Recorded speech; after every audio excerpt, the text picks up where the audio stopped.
gente, Caminho Divertido, canal do YouTube. Hoje a gente vai falar então sobre quando surgiu a fotografia e um pouco da história da fotografia. Então, a fotografia surgiu no início do século XIX, uma das primeiras imagens fotográficas que a gente tem é do ano de 1826 ou 1827 e foi uma imagem que demorou dias para ser capturada. Então, inicialmente, o processo da fotografia era muito complexo e então quando surgiram aí as primeiras câmeras fotográficas, a maior parte das vezes as fotografias eram feitas por profissionais. Então aquele tipo de fotógrafo que colocava aquele paninho preto na cabeça para tirar foto das pessoas, tipo aquilo. E mesmo não sendo como nessa primeira fotografia que demorava dias para a imagem ser capturada, mesmo assim demorava algum tempo, então as pessoas tinham que ficar imóveis ali por alguns minutos.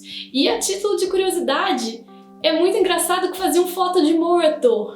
Pois é, que loucura. Então basicamente, às vezes a pessoa nunca tinha sido fotografada na vida, a pessoa morreu, podia ser pessoa de qualquer idade, tem até bebês que foram fotografados dessa maneira, então a pessoa ali morreu e a família fala, putz, vamos guardar a imagem do nosso ente querido que morreu. Então ia lá, chamava-se um fotógrafo, os fotógrafos tinham todos um monte de truques para fazer parecer que a pessoa estava ali viva, então às vezes a pessoa tá até em pé, parece estar em pé na imagem, mas é um suporte lá para colocar o morto e parecer que ele tá em pé. E é muito interessante que então nessas fotos a gente percebe justamente toda essa história que demorava para capturar essa imagem, porque então o morto geralmente é a pessoa mais nítida da imagem. Você quer saber se tem um morto na imagem, é uma pessoa que tá muito nítida, porque então a pessoa que tinha que ficar parada, né, para aquela imagem ser capturada. Só que vivo não consegue ficar 100% parado, a gente se mexe às vezes um pouquinho sem querer, então dava uma tremida. Agora o morto não mexe, né, geralmente, pelo menos geralmente o morto não mexe, então o morto ficava ali imóvel, então ele ficava mais nítido do que as outras pessoas que estavam na foto, que as pessoas vivas. Tirando essa pequena curiosidade, então voltemos para a história da fotografia. Então, inicialmente, as fotografias eram feitas por profissionais, mas no final do século XIX surgiram as primeiras câmeras portáteis, então que não precisavam ali daquele tripé, todo aquele aparato complexo, eram muito mais fáceis de serem usadas, então pessoas que não eram profissionais, que simplesmente queriam ali tirar foto da família, do amigo, sei lá do que, começaram a ter câmeras. E daí se tornou muito mais popular. E ainda é interessante a gente saber que a foto colorida já surgiu em 1877. Os primeiros experimentos, as primeiras tentativas de fotos coloridas foram feitas em 1877. Mas, como a gente sabe, olhando álbuns de família, demorou bastante tempo para a foto colorida realmente se tornar comum. Porque a gente olha, sei lá, foto dos nossos avós, a gente vê foto em branco e preto. Até o pessoal da minha geração tem fotos dos meus pais que estão em branco e preto. Então demorou aí para foto colorida se tornar realmente popular, porque inicialmente, se não me engano, ela era mais cara também do que a foto em branco e preto.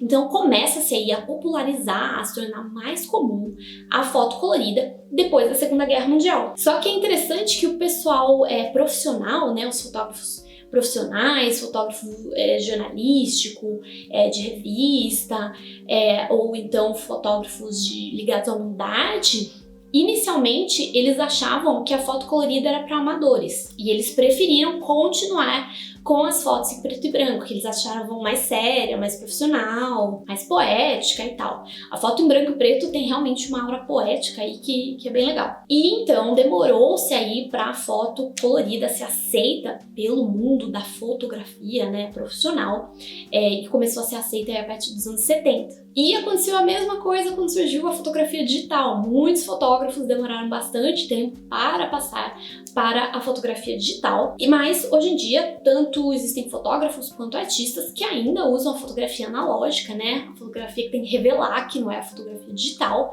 pelos mais diversos motivos, porque eles gostam, porque tem a ver com a criação deles, sei lá, tem artista que usa fotografia, que às vezes usa a fotografia analógica porque dá um aspecto mais não sei o que, porque a pessoa quer representar algo, não sei das quantas, que tem mais a ver com aquele tipo de fotografia. Então, tem aí hoje em dia tanto artistas que usam foto em preto e branco quanto coloridas.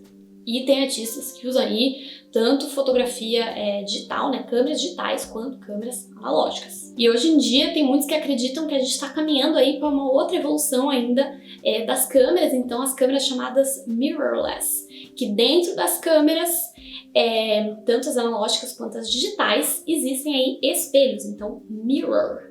Mirrorless significa sem espelhos. E hoje em dia existe uma nova tecnologia, relativamente nova, que então existe a possibilidade das câmeras não terem mais espelhos, então elas ficam um pouco menores. E algumas pessoas pensam aí que esse é o futuro da fotografia, da mesma maneira que mudou-se de analógico para digital, né? Hoje o digital é mais comum, que no futuro as tais câmeras mirrorless vão ser mais comuns. Isso eu já não sei. E por fim, ainda é importante dizer que foi a partir dos anos 80 que a fotografia como obra de arte, aquela tal chamada de Fine Art Photography, outro nome chique do mundo da arte aí, então Fine Art significa belas artes, então Fine Art Photography é fotografia de belas artes, ou seja, uma fotografia que é uma obra de arte por si só, e que pode ser os mais diversos tipos de fotografia, pode ser conceitual, pode ser da natureza, pode ser fazendo uma crítica social, pode ser uma fotografia de fantasia, pode ser manipulado ou não, enfim. Hoje em dia existem vários artistas que trabalham com a fotografia, né, como técnica e como modo de criar, e criam então essas obras de arte a partir da fotografia. Isso já era feito por alguns artistas de vanguarda no início do século XX, mas se tornou realmente muito comum e já bastante em galerias a partir dos anos 80. Então é isso, espero que vocês tenham gostado de saber dessa muito breve história da fotografia, quando surgiu a colorida e etc. E se vocês tiverem alguma pergunta sobre esse tema ou sobre outros temas, deixem aí nos comentários. Então é isso, beijinhos e até a próxima!